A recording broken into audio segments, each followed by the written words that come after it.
How to land an undergrad consulting internship.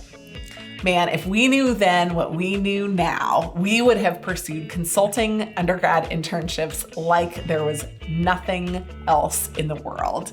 Consulting undergrad internships are literally the holy grail of your work life. They're an opportunity to get a full-time offer. They're an opportunity to lock in your future, to get trained, to get skills, to work on super interesting projects, to develop mentors, and ultimately to find a little bit of yourself in the process. And undergraduate consulting internships are pretty fantastic for that reason, but they're not that easy to get. In fact, undergrad consulting internships, the firms only hire about a quarter of their total class size in the internship process. So they're, let's say, 4 times as difficult to get as a full-time offer. And because of that, you need to understand what you're gonna have to have in place in order to crush it for the undergrad consulting internships. I'm Jenny Rae, the Managing Director of Management Consulted. I'm a former Bain consultant, and over at managementconsulted.com, we have a lot of amazing information about how to get an internship at places like Bain and McKinsey and Deloitte. And our focus today is on giving you 6 tips that you should really focus on in order to make sure that you'll be set for consulting internships. Number 1, focus on your academics. So your focus for the process of getting into a consulting internship has to be number 1, academics. You will completely disqualify yourself for the internship. There is absolutely no interest if you have under a 3.5 GPA. So if you don't have a 3.5 GPA, you can actually basically forego the entire internship process and work on getting another great brand name on your resume in your junior year.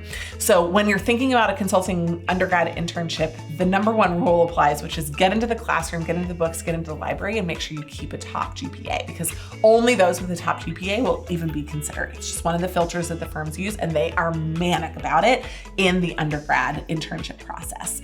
Number 2, you want to get involved with organizations on campus. But a lot of people hear that and they're like, yay, I'll get involved in 40, 10, 12. And none of those are helpful. What they're looking for are 3 substantial involvements, i.e. leadership roles in 3 organizations on campus. They can be organizations that are Greek if there's one of them, but then on top of that, there at least need to be 2 other ones that are non-Greek, and the Greek work on your resume needs to be de-emphasized.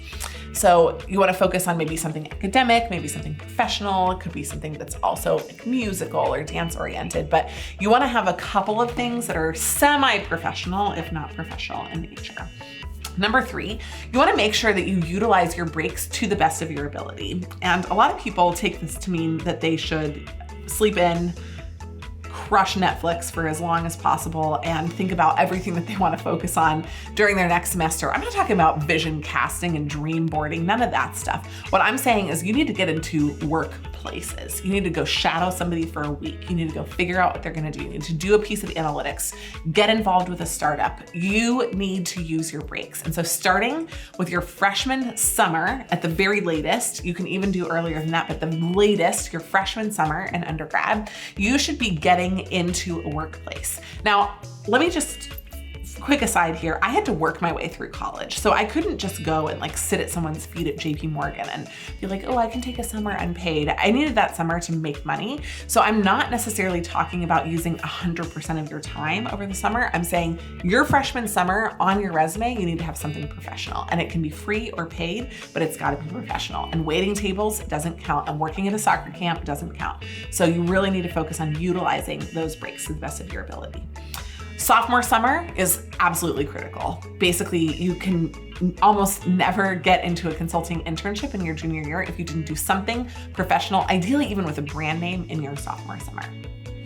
Next, you want to learn the value of externships. Externships are 1-week opportunities where you go and you work with an organization, you figure out how they work. I did one at NBC. And when I did it, I was cutting newspaper clippings and researching online articles in order to prep somebody for a Sunday morning talk show. Fine. That was legitimate work experience for a brand name organization. It was a week and I didn't get paid. So the more you can do that, those externships, you've got winter break, you've got spring break, you've got fall break, and you've got all of your summer, you can stack some externships up. That helps add some credibility and some brand experience to your resume. And you can source those yourself, or you can go through your school. You can, in addition, go through professors that have connections, and they're often willing to lend a really smart student to one of their colleagues in one of those roles. Number 5, you wanna make sure that you explore different dimensions of your background. One of the things that we find really sets people apart if they've ticked the boxes on all the other things, right? So they have great academics, good involvement on campus, good work experience in summer internships and in externships. Once they've done all of those things, the last remaining thing is just that you're awesome. And what do I mean by that? I had a friend in college who jumped onto the top of a train. It was really stupid, but it led him on this grand adventure where he ended up like 80 miles away from our campus without a phone or money or anything, and he had to find his way back. I mean, that's the kind of stuff that people actually really want to talk about in the interview. They want you to go start a company. They want you to pitch somebody. They want you to get on network TV. They're interested in hearing your radical stories. There's something about it that demonstrates initiative and passion and engagement in your life. So don't forego those opportunities, but make sure that the other things are anchored in place first.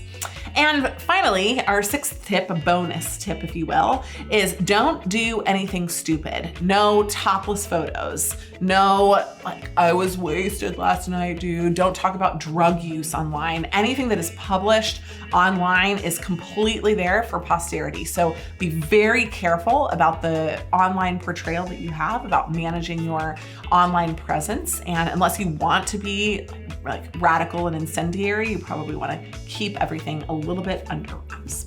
To get an undergrad consulting internship, you'll need help. We offer resume editing, consulting on your networking strategy, and finally interview preparation. So please come check it out, managementconsultant.com, or find us on social.